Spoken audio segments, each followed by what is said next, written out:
Fala, meu povo, bom sábado pra vocês, hein? Antes de mais nada, desculpa, não gravei o vídeo respondendo perguntas. Vai ficar pra segunda-feira, as perguntas já estão selecionadas.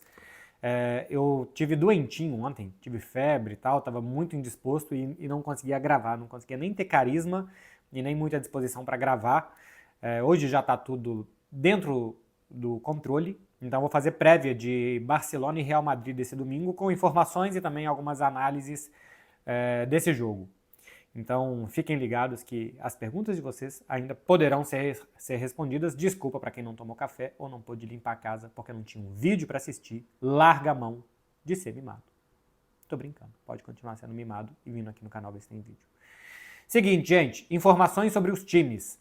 Em relação à partida da Copa do Rei da Espanha, a final de Sevilha, o Barcelona perde o Júlio Koundé, que jogou aquela partida, o autor do gol do título, e recupera Marc Casador, Alejandro Balde e Robert Lewandowski. Nem o Marc Casador ainda não está relacionado, mas já teve alta médica, a relação só vai sair nesse domingo.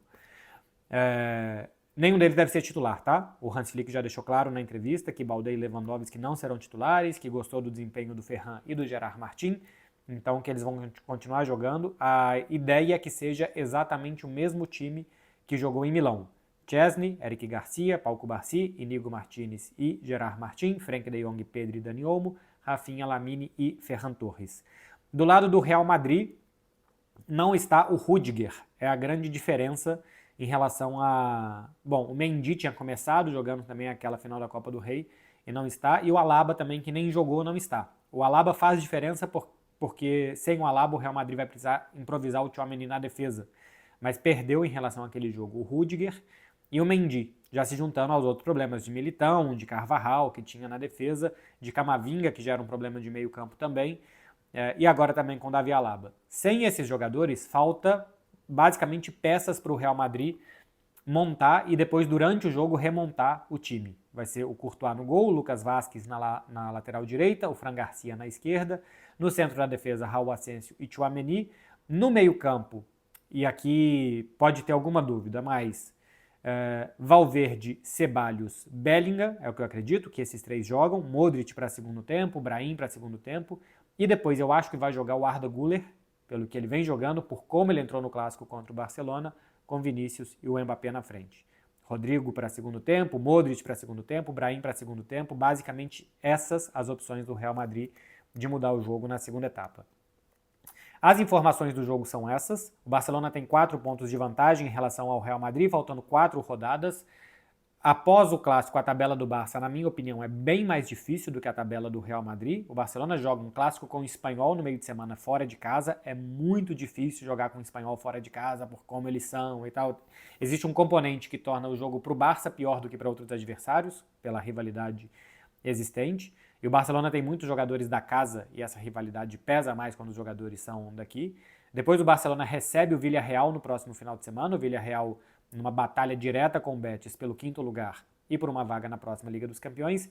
E na última rodada joga com o Atlético de Bilbao, que pode já não querer mais nada, porque já está classificado para a próxima... Bom, já estará classificado para a final da Liga dos Campeões, a expectativa é essa, e já não está mais na Europa League. O Real Madrid joga, depois do jogo contra o Barcelona, contra Mallorca, Sevilha e depois contra a Real Sociedad. Se a gente for pegar onde está o Mallorca, Sevilha e Real Sociedad na tabela de classificação, o Mallorca é o 11º lugar, o Sevilha é o 16º, mas tem uma distância de 6 pontos dele para a zona de rebaixamento. O Sevilha já está praticamente salvo. E a Real Sociedad é a 12ª. O Real Madrid joga contra times que estão no meio do nada. A Real Sociedad não ganha 4 jogos, o Mallorca não ganha 3 partidas, o Sevilha não ganha mais do que 5 jogos. O Real Madrid tem uma tabela muito boa até o final do campeonato. Então, caso o Barcelona perca, o título fica bastante aberto.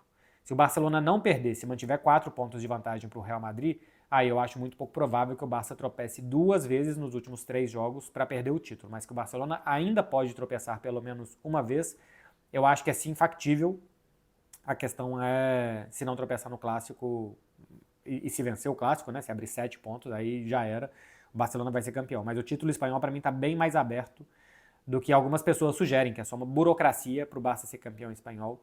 E para mim não é assim.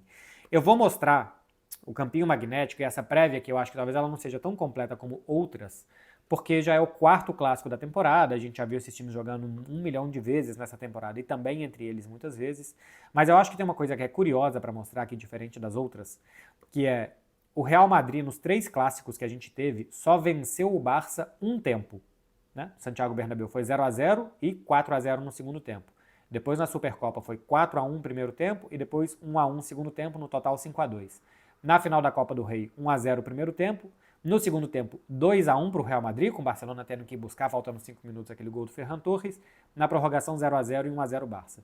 Então, se a gente for pegar os 3 jogos, que somam 6 tempos, o Barcelona só perdeu 1, e se ainda somar os 2 tempos da prorrogação, são 8 tempos, só em um deles o Barça perdeu. E este tempo que o Real Madrid venceu o Barcelona, teve uma mudança tática importante do Ancelotti, que fez o Real Madrid jogar mais do que o Barça. Uma marcação muito agressiva, avançada e homem a homem, e o que prejudicou muito a saída de bola do Barça, fez com que o Real Madrid conseguisse recuperar muitas bolas e atacar em velocidade.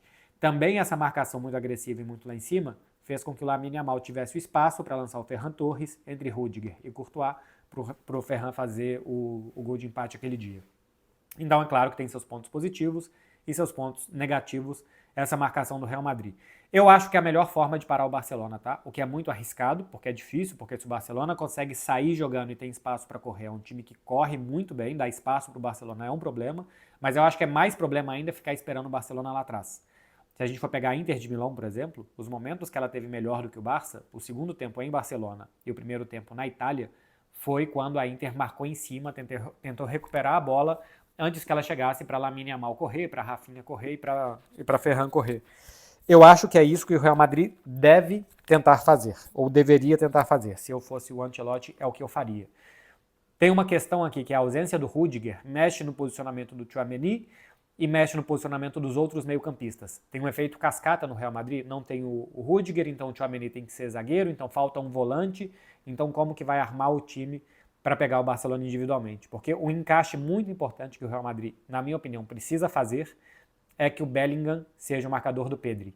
Ele fez isso no segundo tempo em Sevilha, na final da Copa do Rei, e recuperou algumas bolas.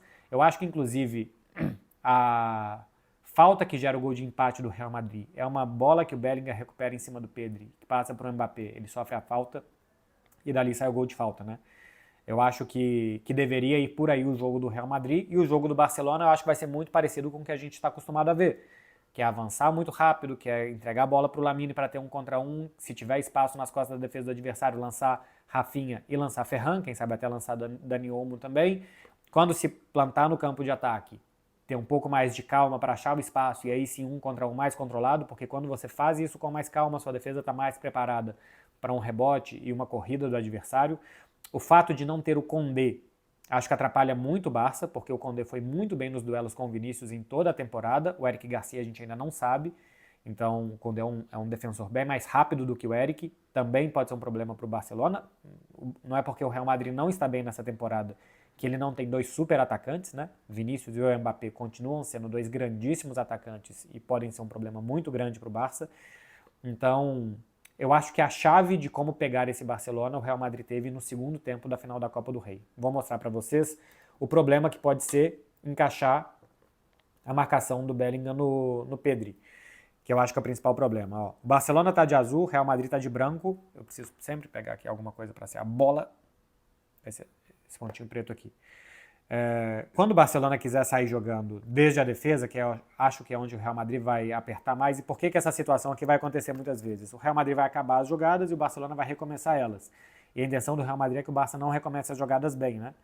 Então, quando o Chesney for sair jogando, a ideia do Real Madrid, na minha opinião, deve ser Vinícius em cima do Pau Cubarsí, o Mbappé em cima do Íñigo Martínez, vai subir aqui o Ceballos em cima do Frenkie de Jong.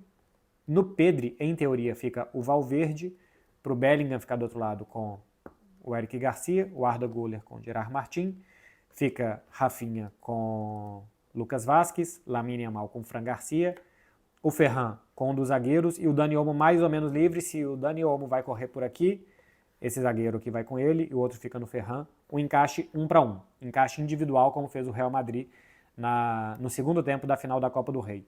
Acho que vai mais ou menos por aí. Se o Dani Olmo recua aqui para receber a bola, esse zagueiro não acompanha tanto e algum jogador tenta fazer algum tipo de compensação mais perto para não dar espaço para receber tão bem. Mas uma saída do Barcelona é achar o homem livre e quando tiver o homem livre, ter campo para correr. Não conseguiu fazer isso naquele segundo tempo, eu acho porque foi surpreendido por essa marcação do Real Madrid. Hoje o Hans Flick disse na entrevista, ele foi perguntado 3 vezes sobre os últimos clássicos e como que acha que o Real Madrid vai jogar, ele claramente fugiu das perguntas, até que em uma ele falou dessa marcação individual do Real Madrid, que é uma possibilidade. Então acho que ele está mais preparado para isso. Como eu mostrei para vocês, existe um encaixe óbvio por posicionamento do Valverde no Pedri. O Bellingham, que eu acho que vai ser o meio-campista pela esquerda, ficaria no Eric Garcia, o que não é um jogador tão marcável ou com uma necessidade de marcação tão forte como o Real Madrid precisaria fazer, como é, por exemplo, em cima do Pedri. Mas naquele jogo a gente tinha o Bellingham por aqui, mais no centro do meio-campo, caindo na marcação com o Pedri. Não deve ser assim. E aí se o Valverde levar vantagem, quem levar vantagem nesse duelo aqui pode ser muito importante, porque muitas vezes a bola chega até o Pedri e é ele quem gira para fazer essa bola chegar à frente, é ele quem domina e aglutina jogadores aqui, para passar a bola e passar aqui rapidamente para fazer o time correr. Então, marcar o Pedri na saída de bola ou conseguir fazer essa marcação muito encaixadinha aqui na saída de bola do Barcelona é um ponto importante para o Real Madrid. E o ponto importante para o Barça é que o Dani Olmo, que em teoria deveria ser isso daqui, que o Dani Olmo consiga atrair jogadores do Real Madrid para essa zona, porque se atrair, vai ter espaço livre para Lamine, vai ter espaço livre para Ferran. Se ele atrai para cá, a mesma coisa, porque pode sair esse zagueiro com ele e entrar o Rafinha, e aí o Barcelona conseguir aproveitar rapidamente a jogada de ou a bola chegar no Dani Olmo, ele girar muito rapidamente em cima do seu marcador, e aqui o Barça poder correr, ou ele entregar a bola para o meio-campista, e quando ele vai puxar esse zagueiro para cá, pode vir um lançamento para cá, para Rafinha ou para Ferran, mas o Dani Olmo é uma chave muito importante. Esse camisa 10 de um 4-2-3-1, quando o time adversário vai marcar individualmente, ele normalmente é o cara mais livre, porque os adversários não querem deixar um zagueiro aqui. Então, normalmente, como sempre fica um zagueiro de sobra aqui, ele normalmente vai ser um jogador mais livre, um pouco mais livre, para receber se o Real Madrid quiser subir suas linhas para marcar o Barcelona lá em cima. Então, a chave para o Real Madrid para mim, engasguei legal, a chave do Real Madrid para mim é conseguir fazer o que fez em Sevilha, de marcar bem a saída de bola do Barça, de anular o Pedri nessa saída de bola, de não deixar o Barça dar continuidade. E a outra chave para o Barcelona é conseguir explorar esse espaço que o Dani Olmo pode ter aqui se o Real Madrid sair jogando assim. Outra coisa importante, o Fran Garcia acho que foi muito bem nos duelos com o Lamine de 1 contra 1 no jogo da Copa do Rei. Se ele conseguir marcar o Lamine de novo dessa vez, o Barcelona pode não ter uma arma tão forte, embora o Lamine aquele dia tenha dado 2 assistências, mas ele não teve nem de perto o desempenho de dribles que ele teve contra a Inter de Milão.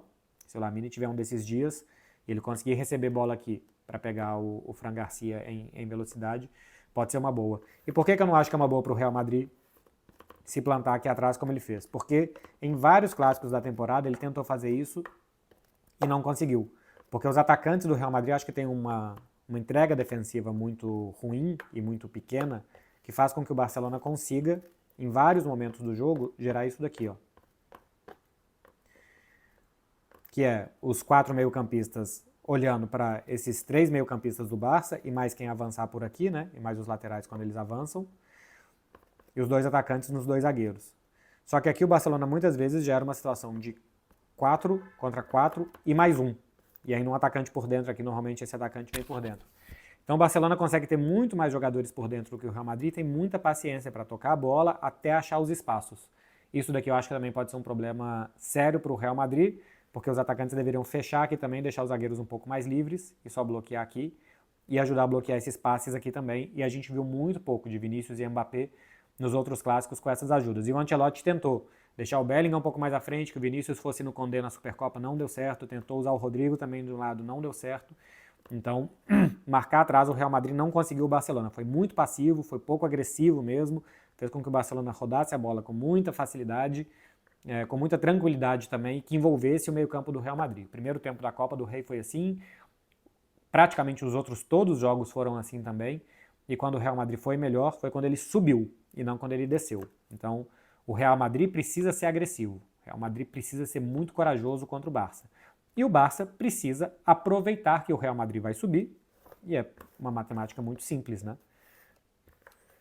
que se o Real Madrid sobe a marcação e se o Real Madrid está aqui em cima marcando o Barça, ele não pode estar aqui. Então, se o Real Madrid subir, o que o Barcelona tem que fazer é conseguir sair dessa marcação do Real Madrid aqui, que deve ser assim bem encaixadinha mesmo, sair dessa marcação e colocar seus atacantes para correr. Até por uma dessas o Ferran pode ser uma boa. Se tivesse o Lewandowski, também seria, para poder jogar uma bola mais direta para o Leva, e a gente viu, por exemplo, na final da Supercopa, né, um passe que vem aqui, o Lewandowski de primeira ação no Lamine, e ele vai conduzindo e faz aquele gol. Na Supercopa a gente teve também esse tipo de jogada. Mas o Ferran é o cara que vai receber na frente, que não vai receber tanto aqui para fazer o pivô. A bola no Ferran ela tem que ser mais para cá do que no corpo dele, do que no pé dele. Mas o Barcelona pode aproveitar, uma vez que o Real Madrid suba, esse espaço que vai ser deixado aqui. Só com o lançamento longo do goleiro para cá, não, porque esses zagueiros estão completamente preparados para correr para trás. Você tem que gerar uma situação que os caras estejam preparados para receber aqui e para correr para cá, e que você faça algum movimento do seu atacante para o lado contrário do que a defesa está fazendo. Se for uma jogada muito óbvia do Chesney com a bola aqui, esses caras estão prontos para correr para cá e você não vai ter essa vantagem daqui. Você tem que gerar algum tipo de situação que se essa bola chegar aqui, quando esse zagueiro sair, vai sobrar esse espaço, ou vai sobrar esse espaço, e a partir daqui você corre.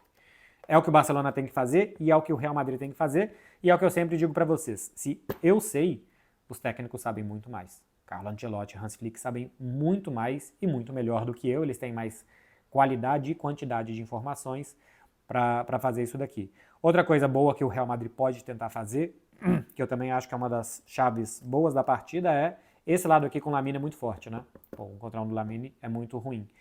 E o Gerard Martin, por mais que tenha feito um bom segundo tempo contra a Inter de Milão, é um defensor mais inseguro para sair jogando. Obrigar o Barcelona a jogar por aqui. E basicamente é posicionar mais por aqui, obrigar o Barcelona a girar a bola até aqui, até ela chegar desse lado.